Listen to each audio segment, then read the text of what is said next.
Interviews by Ensler with the women of the Oglala Lakota Nation on the Pine Ridge Reservation in South Dakota.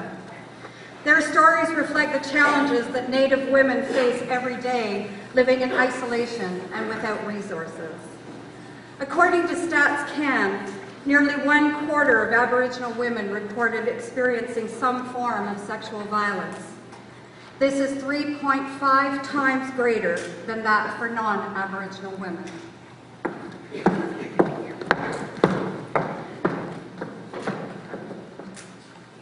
He wanted to go out. He said to me, "You stay home." I said I wanted to go out. He said, "You have a baby." I said, "It's our baby."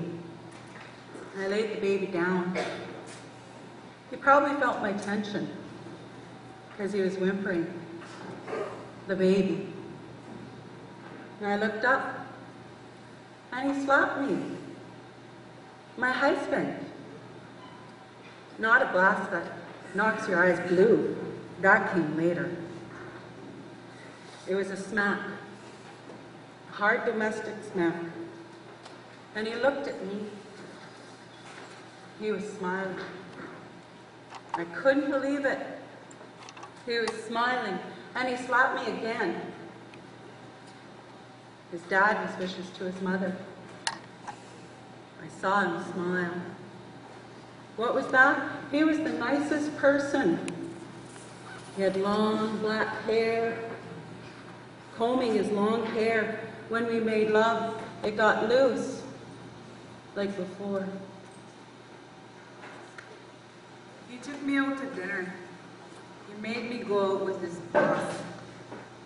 I didn't want to go. He kicked me under the table. He told me to look happy, to smile. I smiled. He kicked me again. He asked me, "Who you trying to fuck?" He asked me to stop coming on to everyone. I stopped smiling. He kicked me again. This went on and on. Outside the restaurant, he grabbed my hair. He pulled me down to the curb. It had been snowing. He buried me in the snow. He pounded me into the gutter. The snow was melting. It was sloppy. The mud. My hair felt it was bleeding. I ran too. He was drunk, and so was I. I must have blacked out. I remember waking up in the hospital after 5 brain surgeries. My hair was gone. They shaved it. I had to relearn to talk and how to use my arms. It took me 4 months to remember how to cook breakfast. I remember putting the egg in the frying pan with the bacon. I thought, that looked right. That seemed right. I just didn't remember to crack it open. Just the egg in the frying pan, in its shell. My head was bald. Do you know, after 18 years, he beat me? In the morning when he was so nice again, I would braid his long hair. I would take my time. Like I cared so much. I would do it perfectly crooked. I would make the hair stand up all crazy like. Then he'd go forgetting that the bruises on my face were from his hands. He'd be all cocky walking down the street, all macho down the road. But his braid, he's so crooked. It would look so stupid and wrong. Shouldn't have made me that happy. Really.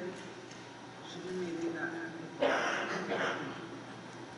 heard he was out with a woman making love, and she was fluffing his hair as he got wild on top of her. He came home much later. His hair was braided all up right and tight. He passed out from drinking. And then I got up with scissors. As he snored, I slowly walked to him. Just cut that braid off. Completely off. And I put it in his hand.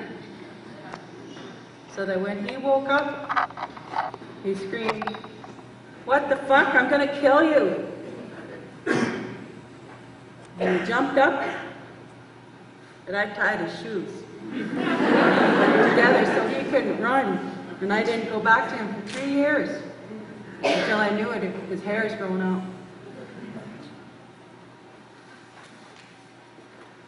I didn't want to have sex with him. He was drunk. And I was just another piece of meat to him. A big hole. I tried to pretend I was asleep. He elbowed me, jerked me, pulled me up. I remember thinking, just get it over with. He was soft and kept pumping and pumping and pumping away until I got sore. So I told him, it doesn't feel good anymore. And he said to me, who were you with? Were they bigger than me? Did you like it? You are like a mouse with a lion and have to move fast to the door.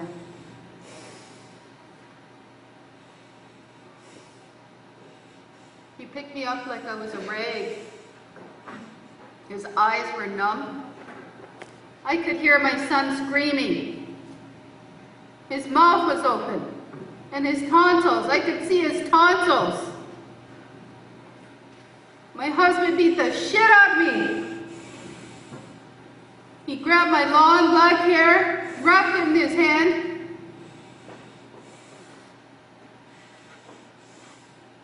I could hear my son screaming. I tried to get him. And he said to me, that's not your son. My hair in his hand. That's not your son anymore.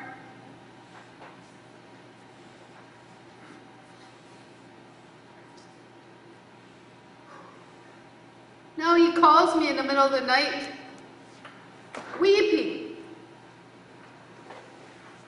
saying he didn't mean to batter his wife.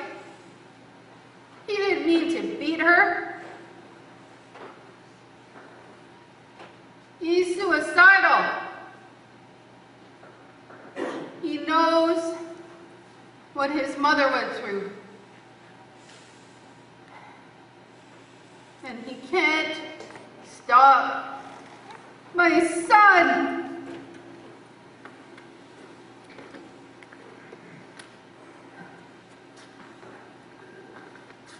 They took our land.